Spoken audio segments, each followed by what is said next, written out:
We're really pleased with this significant investment that's come into the company from a number of strategic investors in Zimbabwe.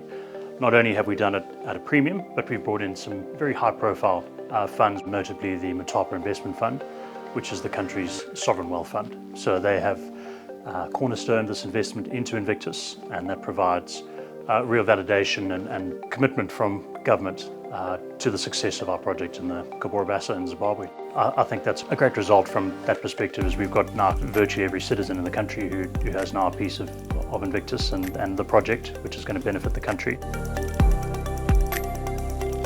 We've been really happy to have Mangwana as a strategic shareholder for quite a number of years now in the company, and they've brought tremendous value with them, I think, not only in the form of their financial support that they provided to the company, but also the relationships that they have with a lot of government and some of these strategic investors that we've now brought in for this latest round.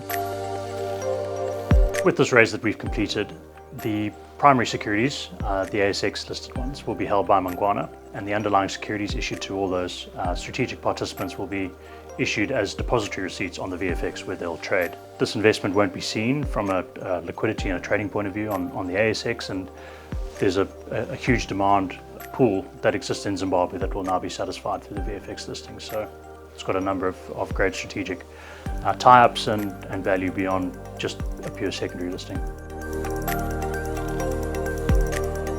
These funds will go towards the Mukuyu 2 well test, and we've nearly completed that well design and well test work. We're also going to be purchasing long leads for some exploration wells in the untested EPO permits that we have. So testing one of those prospects, and then also one of the basin margin prospects as well, which has still not been tested. So looking at opening 2 new plays, which would be tremendously exciting, in addition to some further appraisal at Mukuyu, including 3D seismic and more appraisal wells. So we've got a big program lined up. So the investment from this consortium represents real confidence in the company and its project and the long-term success and strategic value that the asset has for Invictus, but also for the country at large as well.